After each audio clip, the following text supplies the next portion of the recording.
Welcome to Voyage Daily Tech, the most important news personalized for you every day, supported by Voyage.com. After listening to today's news, you'll know first, Google's $185 billion AI war chest fuels a stunning comeback as Wall Street punishes OpenAI's partners like Oracle and Microsoft. We'll analyze why this reversal marks a turning point for AI investment and how it affects the competitive dynamics between full stack and partnership models. Second, OpenAI's Sam Altman slams Anthropic's Super Bowl ad as dishonest, igniting a public war over AI business models and control. In this episode, we'll break down this ideological battle and what it signals for the future of AI monetization and platform governance. Third, China's EV giant BYD hits a wall with its lowest sales in 2 years as subsidy cuts trigger a brutal domestic price war. We'll explore how this domestic slowdown could transform global auto markets as Chinese EV makers accelerate their push into Europe despite new tariffs. Fourth, Amazon launches a dedicated AI studio to cut film production costs by 30%, fueling Hollywood's fears of job automation. Today, we'll take a closer look at this push for AI-driven efficiency and its implications for Hollywood's creative jobs and production pipelines. Fifth, Ikea's new smart home launch becomes a connectivity nightmare with a 52% failure rate exposing deep flaws in the Matter standard. This discussion will reveal how this failed launch connects to the fragmentation of smart home ecosystems and what it means for the future of interoperability. Just 1 year ago, Google was seen as the laggard in the AI race, badly trailing its rivals. However, if you zoom out, you'll see the problem wasn't a failure of technology. For years, Google's research labs like DeepMind and Google Brain were creating groundbreaking AI. The issue was a corporate culture of caution that was slow to release products. But the launch of ChatGPT was a massive wake-up call. It triggered what insiders called a code red inside Google, forcing a dramatic cultural shift towards speed and getting its powerful AI into the hands of the public. Today, the tables have completely turned. The new reality on Wall Street is that being connected to the AI darling OpenAI is suddenly a massive liability. Now, get this, since early October, shares of Oracle, which has a huge contract backlog with OpenAI, are down about 49%. A while back, we walked through Oracle's plan to raise up to $50 billion largely, with debt to scale its neutral Switzerland of AI cloud for clients like OpenAI and xAI. We also flagged the customer concentration risk embedded in that strategy. Keep that in mind. And that isn't just a random stock dip. The situation presents a fascinating duality. On one side, you have the perceived safety of a huge OpenAI contract, while on the other, it exposes a massive concentration risk. We're talking about a reported $30 billion annual contract for OpenAI to use Oracle's cloud computing power. When your entire business model depends on a single partner with that level of financial commitment, any sign of instability in that partner creates panic. This is exactly the concentration risk we warned about. Microsoft, which holds a massive stake in OpenAI, has slid more than 20%. Remember, we previously noted that roughly 45% of Microsoft's cloud backlog was tied directly to OpenAI, so that exposure helps explain the sensitivity. Meanwhile, Google's parent company Alphabet has jumped about 36%. According to one analyst, if you are software and you are connected to OpenAI, you're doubly not intriguing to people. Right now, Google has the hot hand. The market is now favoring Google. Why? Investors have grown concerned about OpenAI losing money and its ability to finance its massive commitments. The deals that once looked like golden tickets for companies like Microsoft and Oracle are now seen as a serious risk tied to OpenAI's ability to raise future funds. We also talked a while back about the risk of an AI infrastructure overbuild echoes of the fiber optic glut, and that fear amplifies scrutiny of who's funding these bets and on what terms. This is where the situation takes a more complex turn. We're seeing a fundamental clash of strategies. Microsoft's approach relies heavily on its partnership with OpenAI, which makes it vulnerable. There have been reports of disagreements over control and strategy, creating uncertainty. Google, on the other hand, is building what's called a full stack or vertically integrated model. They control everything from their own custom AI chips to the AI models like Gemini, to the cloud infrastructure, all the way to the consumer apps. Continuing our last discussion on big tech's independence playbook, this contrasts with Oracle's neutral provider model. It reduces reliance on rivals, but if a flagship tenant wobbles, the whole thesis shakes. Google's self-reliant strategy is now seen by investors as far more stable and ultimately more profitable. This has created the perfect opening for Google's stunning comeback. The company has gone from laggard to leader, a reversal fueled by the success of its new Gemini 3 AI model. The Google Gemini app has now exceeded 750 million monthly active users, and its cloud unit revenue is up an explosive 48% in the last quarter. Now, you might be wondering how a free app with 750 million users actually makes money. Actually, it's not about ads. Google has been clear they have no plans for ads in the Gemini chat experience. The real business model is twofold. First, they upsell users to a premium subscription, Gemini Advanced, for about $20 a month. Second, and this is the big one, they use the free app as a showcase to sell powerful AI services to large businesses through their Google Cloud division.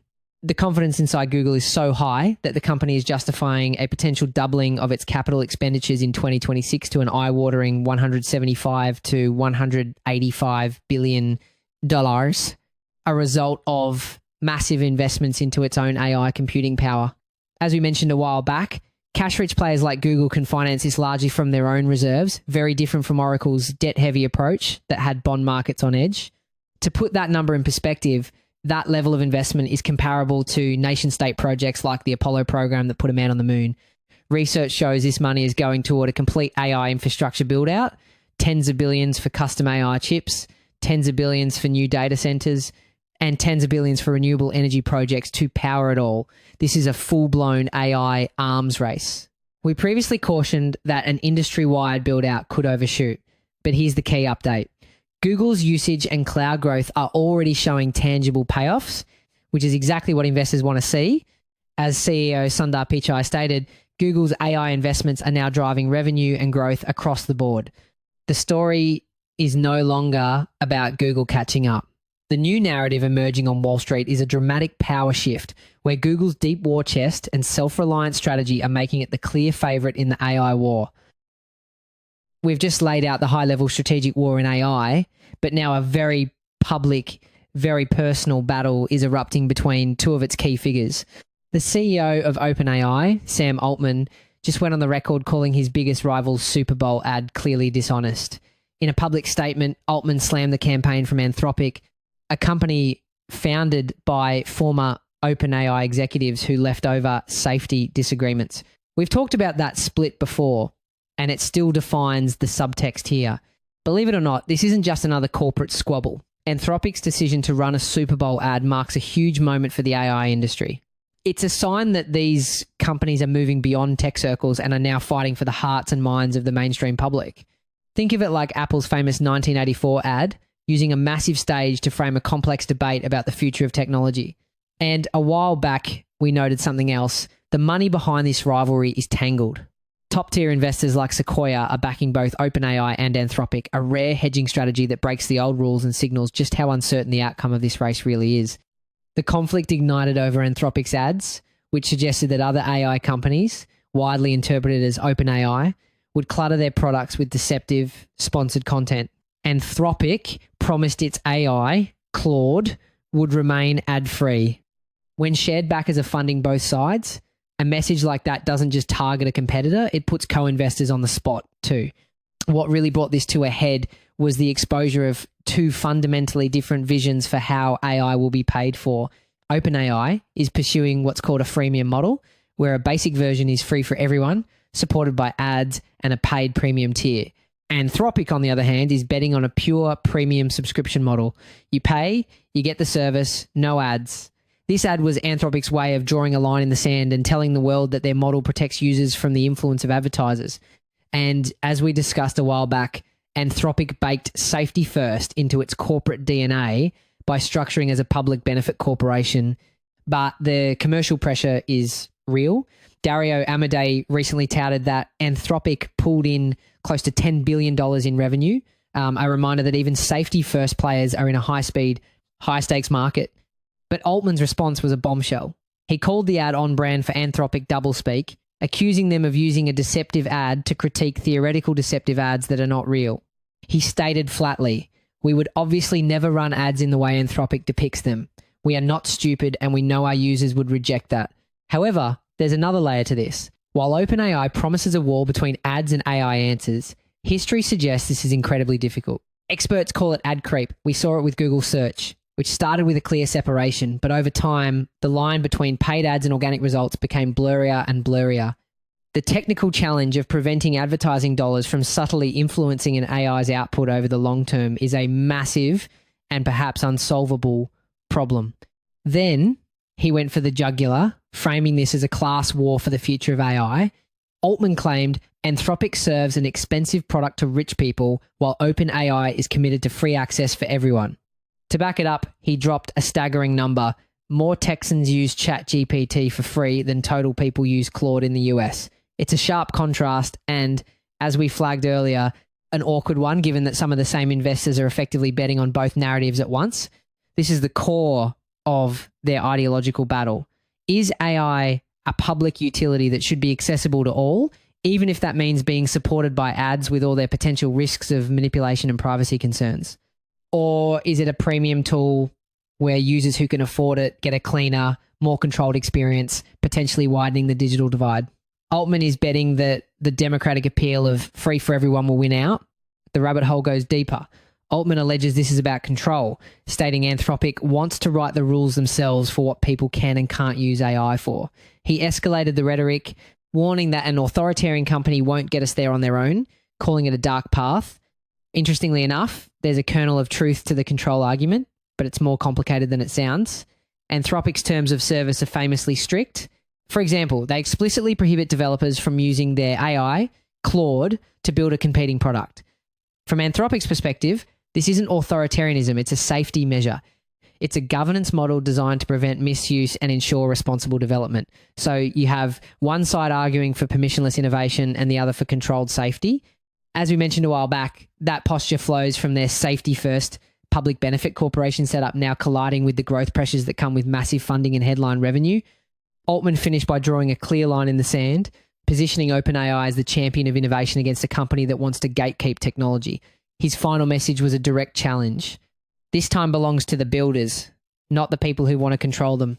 After all, this rivalry is a small-scale version of a massive global debate. OpenAI's builder ethos mirrors the market-driven, innovation-first approach of the US, while Anthropic's safety-focused controller model reflects the more cautious, regulatory-heavy approach of Europe's AI Act. We said it before, with tens of billions flowing in and co-investments blurring loyalties, the battle lines in AI are being redrawn in real time. This isn't just about two companies. It's a preview of the fight to define how humanity will govern the most powerful technology we've ever created. Speaking of intense competition defining a new industry, let's shift gears from software to hardware. Another red-hot market, electric vehicles, is facing a major crisis of its own. The world's largest electric car maker just hit a brick wall. Chinese EV giant BYD, the company that recently topped Tesla as the biggest seller of battery-powered cars on the planet, just reported its lowest local sales in nearly 2 years. A while back, we flagged Tesla's first ever annual revenue decline and a brutal profit plunge, and we talked about how BYD had seized the crown. The latest twist? Even the new king is stumbling. The bombshell number comes right as the Chinese government pulled the plug on a massive incentive. After more than a decade of exemptions, a 5% purchase tax on new energy vehicles was just reinstated. So the thing is, this is a classic example of what economists call the subsidy cliff effect. When a market gets used to financial help for over a decade, suddenly taking it away can cause sales to fall off a cliff. This isn't just a China story. When Germany ended its EV incentives, sales dropped 27%. In the United States, when a major federal tax credit expired, EV sales plummeted a staggering 74% in a single week. We previously analysed that US cliff. The $7,500 credit lapse hit demand hard, and GM even booked a $1.6 billion financial hit. Same playbook, new venue. The effect was immediate. BYD's battery electric car sales in January were the lowest they've been since February 2024. But that's not the whole picture. The term new energy vehicle in China includes both pure battery electrics and plug-in hybrids, and a huge part of BYD's success has, believe it or not, been propped up by these hybrids. In fact, nearly 60% of their recent sales were plug-in hybrids, not pure EVs. This tells us that many consumers, even in the world's biggest EV market, still want the safety net of a gasoline engine. At least 6 major electric car brands, from Xiaomi to XPeng, also reported sharp sales drops. But the story gets even more dramatic. As the king of the market stumbles, its rivals are pouncing. Aito, a brand using Huawei's operating system, saw its deliveries surge by more than 80%. This signals a platform war on wheels, like the battle between iPhone and Android. But for your car, Aito isn't just another car maker. It's a vehicle built around Huawei's HarmonyOS software ecosystem. They are betting that deep software integration and a seamless user experience are more important than just manufacturing scale. And the bet is paying off. The Aito M9 SUV was just ranked the highest quality new energy vehicle in China, a huge win for this software-first approach. Continuing our last discussion about automakers chasing software revenue, remember how Tesla leaned into subscriptions and AI because software hadn't yet backfilled its hardware slowdown? In China, that software-first thesis is playing out inside the cabin, and early delivery momentum suggests the ecosystem pitch is landing. Meanwhile, competitor Geely has officially climbed into second place in China's EV market, directly challenging BYD's dominance. As one analyst noted, BYD has had a stellar run at the top, and it's impressive how long they've been able to hold off their domestic competitors. That hold now appears to be loosening in a brutal price war. This price war even has a name in China: involution. It's a race to the bottom where companies are forced to offer more and more tech for less and less money. While it looks like rapid innovation for consumers, it's a potential death spiral that could bankrupt smaller companies and crush the budgets needed for long-term research and development. The situation is so intense that the Chinese government has reportedly stepped in, urging car makers to stop the destructive competition. We previously called out how incentive whiplash in the US expose fragile demand. In China, that same sensitivity is colliding with involution, and it's amplifying the pain. The reason this matters for the rest of the world is that a slowdown at home forces these giants to look elsewhere. As the Chinese domestic market gets tougher, companies like BYD are pushing aggressively into Europe and Latin America. This is the great EV export wave, and it's already triggering a response. The European Union, concerned about unfair competition from state-subsidized Chinese cars, has already hit them with new tariffs of up to 36%. A while back, we noted how the US pullback created openings for international competitors like BYD. Now that China is softening at home, that outward push is accelerating and running straight into tariff walls. With the slowdown now hitting the entire industry, experts believe that if the trend continues, Beijing may be forced to step back in with the very subsidies it just removed. Continuing our last discussion, when credits vanish and sales crack, policy often boomerangs. The only question is how quickly and how big the next wave will be. We were just talking about a brutal race to the bottom on price in the auto industry. Well, in Hollywood, a different kind of cost-cutting war is heating up, and it's being fueled by AI. While Hollywood is panicking about AI taking its jobs, Amazon is going all in. The tech giant has launched a new initiative called the AI Studio, a dedicated team inside Amazon MGM with a single mission to use artificial intelligence to revolutionize how movies and TV shows are made.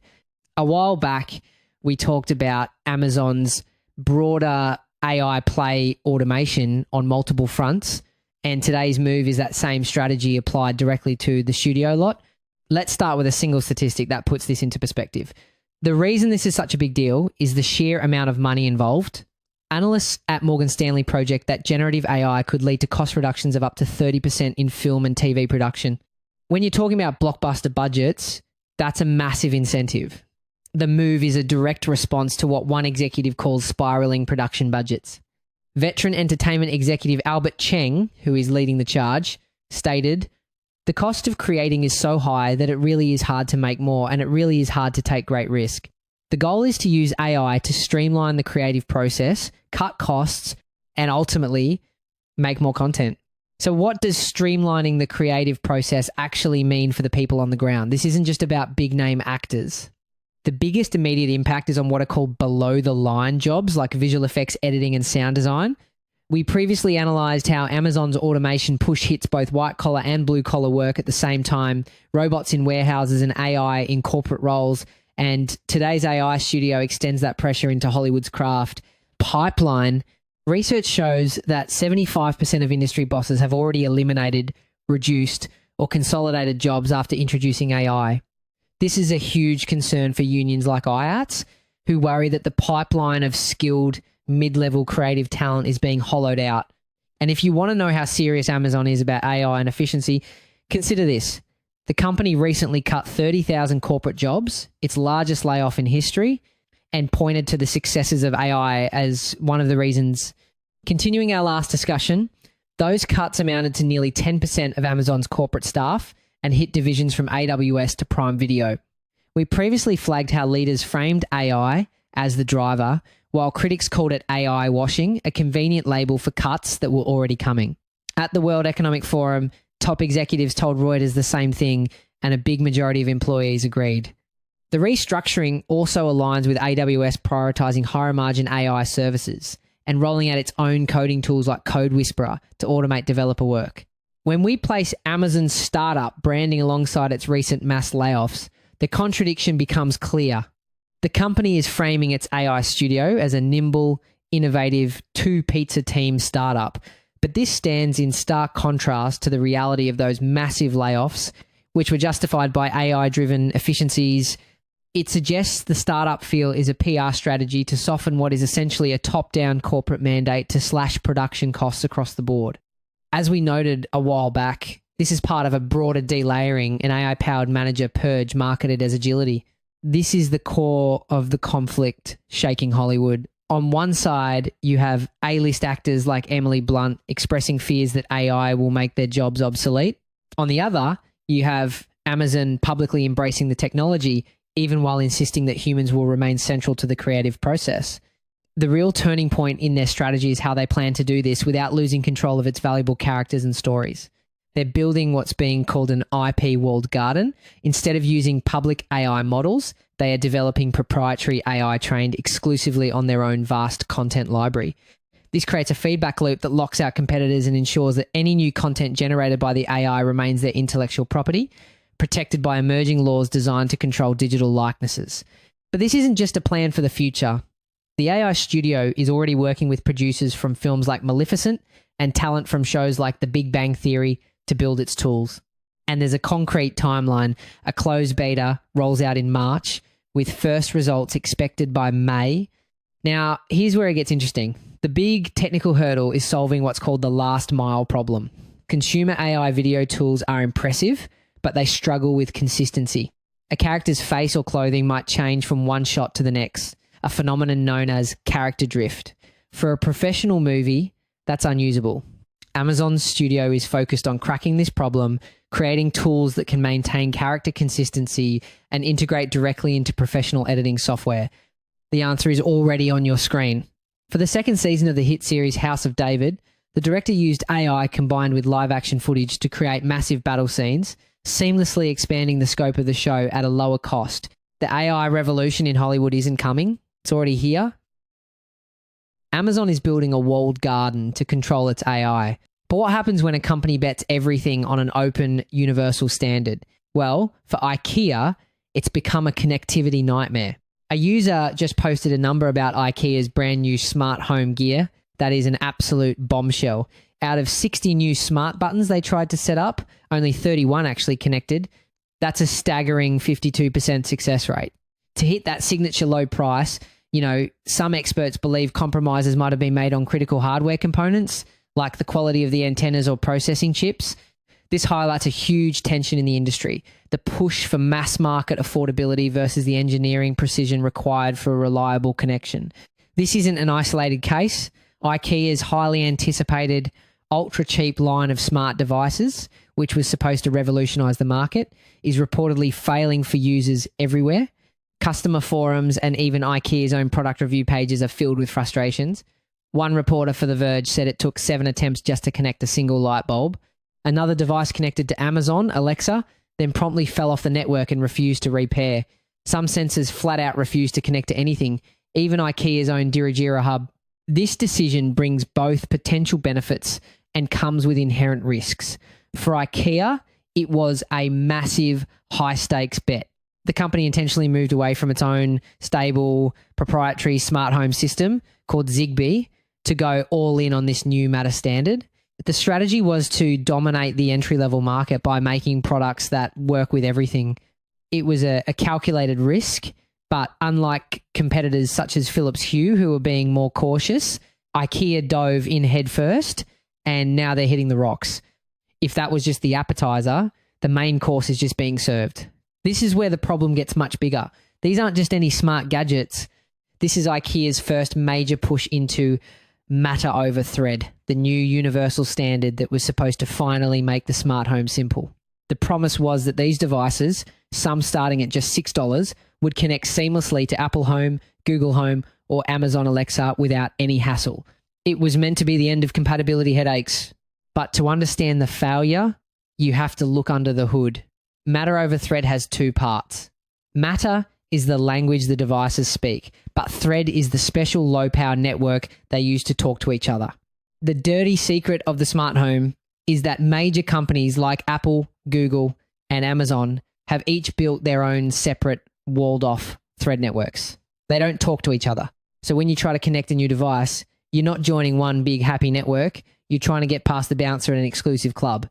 IKEA's launch is basically the first large-scale stress test of this system, and it's exposing a fundamental flaw in the entire universal setup. The reality is proving to be a connectivity nightmare. After weeks of public complaints, IKEA has officially acknowledged the problem. A company range manager, David Granath, went on the record stating, "We are aware that some customers are experiencing connection issues when setting up their devices in certain home environments, and we take that very seriously." He confirmed a dedicated team is now scrambling with its partners to figure out what went wrong. The reason this is so complicated is because that dedicated team isn't just IKEA employees. The partners he's talking about are the tech giants themselves, Apple, Google, and Amazon. This isn't just an IKEA problem, it's an ecosystem problem. The blame is being spread across IKEA's hardware, the still maturing Matter protocol, and the inconsistent way these giant platforms have implemented it. It's a chain of accountability where every link is a potential point of failure. The launch of IKEA's inexpensive Matter devices was supposed to be a breakthrough moment, proving the smart home was finally ready for the mass market. Instead, it's become a powerful reminder that the hardest part of the smart home is still just getting things to work. Ultimately, IKEA's struggle perfectly illustrates the massive gap between the promise of a universal standard and the messy reality of implementation. For consumers, it means the dream of a truly simple plug-and-play smart home remains just that, a dream. And for the industry, it's a wake-up call that you can't just agree on a standard. You have to do the hard collaborative work to make it a reality for everyone. So that's it for today on Voyage Daily Tech. Follow, share, and stay tuned for daily updates coming your way tomorrow.